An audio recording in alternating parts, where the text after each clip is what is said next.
Hari ini saudaraku kita melihat saudaraku keberhasilan sidang pertama.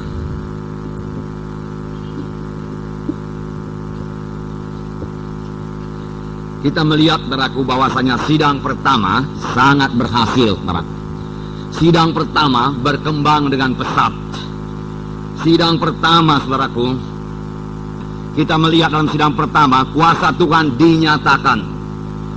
Pada hari Pentakosta saudaraku 3.000 orang bertobat. Kemudian beberapa waktu kemudian 5.000 lagi bertobat. Dengan demikian jumlah mereka menjadi sekitar 8.000 jiwa. Kemudian saudaraku, beberapa waktu kemudian tiap-tiap hari Tuhan menambahi bilangannya dengan orang yang beroleh selamat. Saya bacakan dalam Kisah Rasul pasal 2 ayat 47. Sambil memuji Allah, dan mereka disukai semua orang, dan tiap-tiap hari Tuhan menambah jumlah mereka dengan orang yang diselamatkan. Tiap-tiap hari Tuhan menambah jumlah mereka dengan orang yang diselamatkan. Jadi tiap-tiap hari dalam sidang pertama ada jiwa-jiwa selamat. Puji Tuhan saudaraku. Dalam sidang kita ini kita melihat tiap-tiap minggu sekitar 200 jiwa selamat. Saya yakin tiap-tiap hari juga ada jiwa-jiwa selamat. Nah, ini adalah pekerjaan roh Tuhan. Dan roh Tuhan yang bekerja dalam sidang pertama, roh Tuhan yang bekerja pada waktu sekarang ini. Nah, kita akan melihat saudaraku rahasia keberhasilan sidang pertama ini. Saya percaya apa yang dimiliki sidang pertama boleh kita miliki lagi pada sidang akhir zaman ini. Kita membaca Kisah Rasul. Kisah Rasul pasal 4 ayat 23. Kisah Rasul pasal 4 ayat 23 sampai 31. Mari kita baca bersama-sama. Kisah Rasul pasal 4 ayat 23 sampai 31. Mari kita baca bersama-sama. Sesudah dilepaskan, pergilah Petrus dan Yohanes kepada teman-teman mereka. Lalu mereka menceritakan segala sesuatu yang dikatakan imam-imam kepala dan tua-tua kepada mereka. Ketika teman-teman mereka mendengar hal itu, berserulah mereka bersama-sama kepada Allah, katanya, "Ya Tuhan, Engkaulah yang menjadikan langit dan bumi, laut dan segala isinya. Dan oleh Roh Kudus, dengan perantaraan hamba-Mu Daud, Bapa kami, Engkau telah berfirman, mengapa rusuh bangsa-bangsa, mengapa suku-suku bangsa mereka-reka perkara yang sia-sia. Raja-raja dunia bersiap-siap, dan para pembesar berkumpul untuk melawan Tuhan dan yang diurapinya. Sebab sesungguhnya telah berkumpul di dalam kota ini Herodes dan Pontius Pilatus, beserta bangsa-bangsa dan suku-suku bangsa Israel, melawan Yesus hamba-Mu yang kudus, yang Engkau urapi, untuk melakukan segala sesuatu yang telah Engkau tentukan dari semula oleh kuasa dan kehendak-Mu.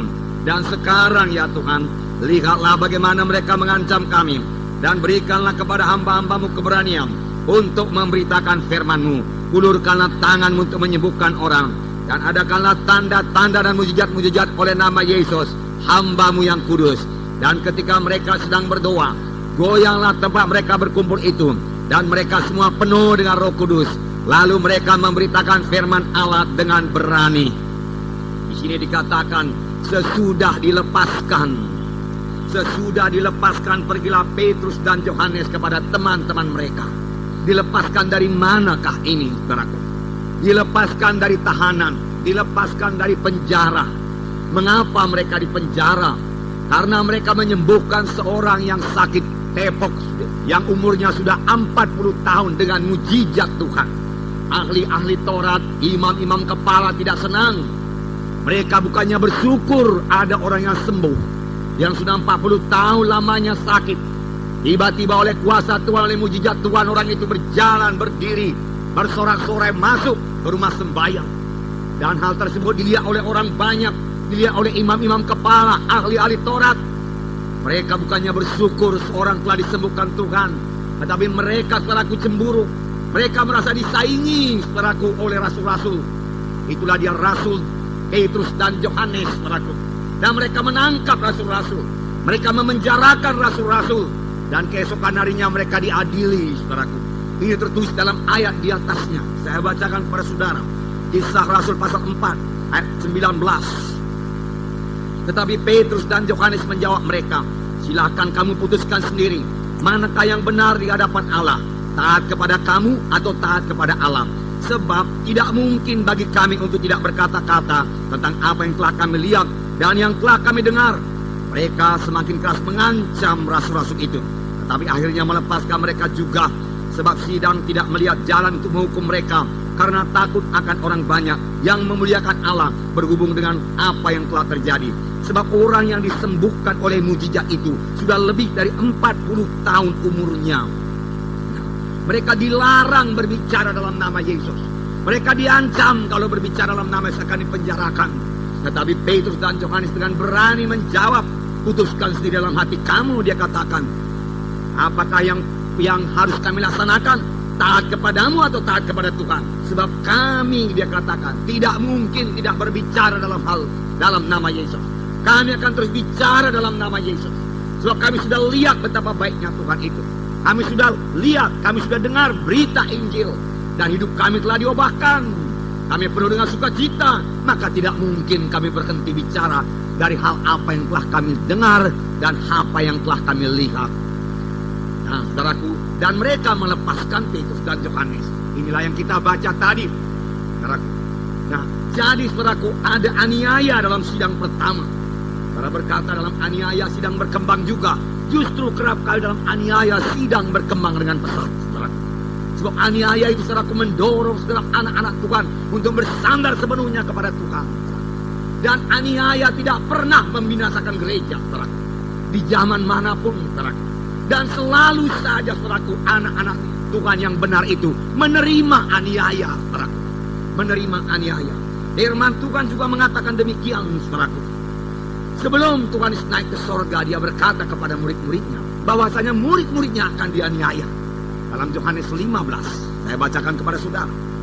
Yohanes 15, ayat 20 dan 21 saya bacakan.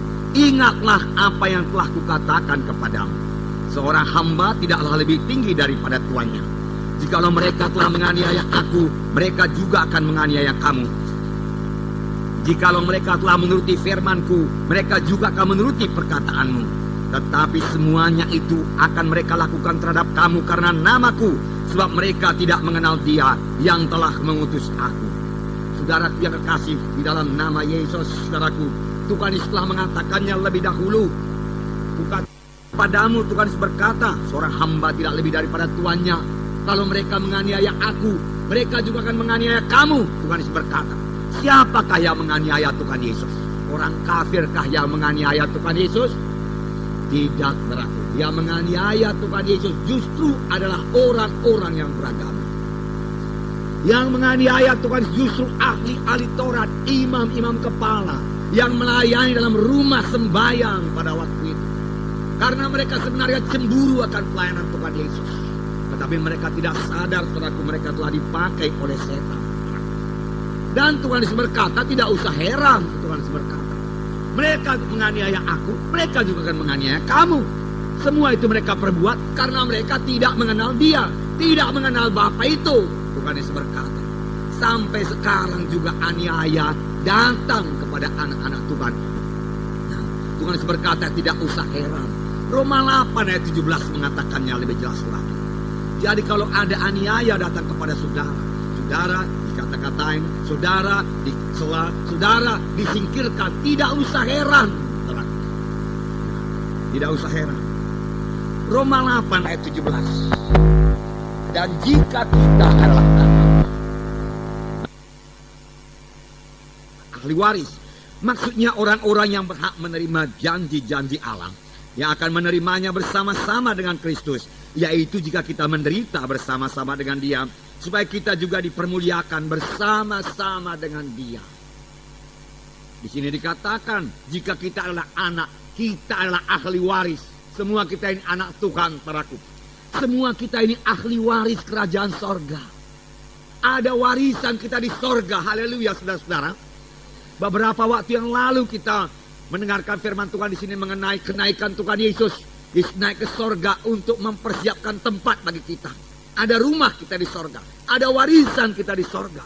Sebenarnya luar biasa berkat yang menanti kita di sorga, saudaraku. Dan di dunia ini juga firman Tuhan berkata hidup kita akan berkelimpahan. Memang luar biasa berkat Tuhan. Tetapi firman Tuhan juga mengatakan di sini, saudaraku, kita akan menerima kegenapan janji-janji Allah. Dan kita akan menerimanya bersama-sama dengan Kristus. Yaitu jika kita menderita bersama-sama dengan Dia. Supaya kita juga dipermuliakan bersama-sama dengan Dia. Menderita bersama-sama dengan Yesus. Penderitaan yang bagaimana ini, saudaraku? Apakah kita sakit-sakitan, saudaraku? Apakah kita lemah-lemah, saudaraku? Apakah kutuk dosa terus menimpa kita sehingga kita menderita? Kemiskinan menimpa kita dalam mengikut Tuhan ini? Karena ada juga pendapat kalau mau suci kita harus miskin-miskin, menderita supaya sampai ke sorga. Ada juga yang mengatakan penyakit ini daripada Tuhan, supaya penyakit ini mempermuliakan Tuhan. Saudaraku, semua pendapat-pendapat itu tidak alkitabiah, saudaraku. Dengan kata lain tidak betul, saudaraku.